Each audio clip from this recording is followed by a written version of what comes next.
दुर्गा नदी के किनारे बसा एक गांव फूलपुर। गांव में कुछ 100-150 लोग रहते थे।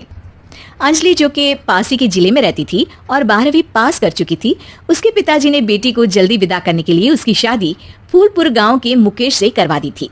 मुकेश कभी स्कूल नहीं गया था और इस कारण वो पढ़ा लिखा नहीं था और बाकी गांव वालों की हालत भी मुकेश जैसी ही थी। मुकेश के घर में उसके माता पिता भी रहते थे। सासू माँ, मैं बाहर मंदिर तक जा रही हूँ, आधे घंटे में आ जाऊंगी। अरे अभी कहीं जाने की जरूरत नहीं है, चुपचाप जाके रसोई में रात के खाने की तैयारी करो। और ये घूंघट क्यों हटा लिया है तुमने? क्या पता नहीं कि इस गांव में औरतें बिना घूंघट के नहीं रहती। रात में अंजलि छत पर जाकर अपनी मम्मी से बात कर रही होती है। तभी गांव की 3-4 औरतें उसे देख लेती है और दरवाजे पर आकर उसकी सास से शिकायत करने लगती है। और क्या हुआ? अरे छत पे तो देखो, आपकी बहू मटक मटक के किसी से फोन पर बात कर रही है, दिन भर फोन पे लगी रहती है। अरे कल तो मंदिर के पास वो क्या कहते हैं, सेल्फी ले रही थी। शहर की बहू रखना अच्छा शान की बात है, पर देखना इसके लक्षण से ये तो तुम्हारे परिवार को बदनाम ना कर दे। ये पहली बार नहीं था जब सास से गांव के लोगों ने अंजलि की बुराई या शिकायत नहीं की हो। अब तो ये रोज की बात थी। अंजलि ये सब सुन लेती है। जब वो नीचे जाती है तो मुकेश भी वहां आ जाता है। सास कहती है, बेटा, लोग घर आकर शिकायत करने लगे हैं बहू के कामों की, देख लो। पति हो, संयम से रखो इसे। माँ जी, मैं तो अपनी माँ से बात कर रही थी, क्योंकि यहाँ कोई बात करने लायक ही नहीं है और अब मैं माँ के पास ही रहूंगी।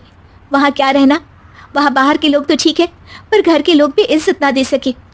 अरे नहीं नहीं अंजलि, ऐसा नहीं है, धीरे धीरे सब ठीक हो जाएगा, तुम फिक्र ना करो। अरे बस कुछ बोलना ही नहीं है, सर पे चढ़ा रखा है बहू को। सास मुकेश की नरम बात सुन के वहां से मुंह चढ़ाकर चली जाती है। मैं तो कहती हूँ हम दोनों शहर चले जाते हैं। मैं पढ़ी लिखी हूँ, मुझे वहाँ नौकरी भी मिल जाएगी और थोड़े दिनों में आप भी वहाँ कुछ काम ढूंढ लेना। अरे नहीं नहीं अंजलि, हम यहाँ ना गांव का खेत, माँ पिताजी को छोड़कर शहर नहीं जा सकते। माँ पिताजी को कैसा लगेगा और गांव वाले क्या सोचेंगे? ये कहकर मुकेश सोने चला जाता है और अंजलि की गांव वालों द्वारा बुराई का सिलसिला बहुत दिनों तक चलता ही रहता है। लेकिन अंजलि गुस्सा ना दिखाते हुए समझदारी से काम लेती है।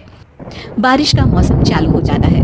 जोरदार बारिश से पूरे गांव में हाहाकार मच जाता है। दुर्गा नदी में बाढ़ आ जाती है और बाढ़ का पानी पूरे गांव की फसल तबाह कर देता है। फसल की ये हालत देखकर गांव वाले निराश हो जाते हैं और बात तो यहाँ तक पहुँच जाती है कि कुछ लोग तो अंजलि को इस सब का दोषी ठहरा देते हैं। अरे पूरी फसल तबाह हो गई, पता नहीं किसकी नजर लग गई है। अरे जब से चौधरी परिवार में ये शहर की बहू आई है ना, तब से ही गांव की शांति चली गई है। इसके कर्म कांड से माँ दुर्गा नदी भी खुश नहीं है। ये सब सुनकर बेचारी अंजलि रोते हुए अपने घर चली जाती है। कुछ दिन बाद सभी गांव वाले अपनी फसल का मुआवजा लेकर अपने अपने घर आते हैं। मुकेश भी 1500 लेकर आता है। अंजलि को जब पासबुक दिखाता है तो अंजलि हैरान हो जाती है। अरे, ये पासबुक में तो उन्होंने 4000 की एंट्री करी है और आपको सिर्फ 1500 दिए। सच में? अरे वो सरकारी अफसर आपको बेवकूफ बना रहे हैं। सरकार की तरफ से हमें 4000 मिले हैं, लेकिन बाकी का सारा पैसा खुद ही खा रहे हैं। आप लोग के अनपढ़ होने का फायदा उठा रहे हैं। ये सब सुनकर मुकेश परेशान हो जाता है, लेकिन अंजलि उसे हिम्मत से काम लेने को कहती है और सुबह होते ही मुकेश को पंचायत कार्यालय ले जाती है और साथ में गाँव के और लोगों को भी। आप सरकारी बाबू क्या गांव के लोगों को बेवकूफ समझते हैं? आपको क्या लगता है ये पढ़े लिखे नहीं है तो आप कुछ भी मनमानी करेंगे?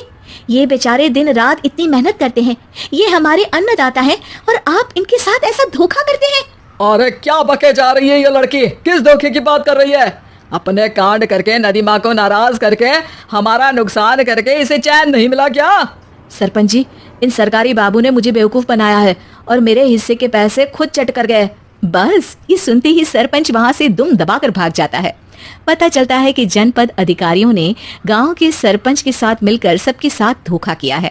सब लोगों का विरोध शुरू हो जाता है और आखिर में अधिकारी सब गांव वालों के हिस्सों के बचे हुए पैसे उन्हें लौटा देते हैं और कई दिन तक सरपंच गांव में लौटता ही नहीं। अंजलि, तुम नहीं होती तो हम गांव वालों को तो पता ही नहीं चलता कि ये हमें हर बार बेवकूफ बनाते हैं। हाँ हाँ अंजलि बेटी, हमें माफ कर दो। हम सब तुम्हें बुरा भला कहते रहे, लेकिन तुमने ही आज हमें बेवकूफ बनाने से बचाया है।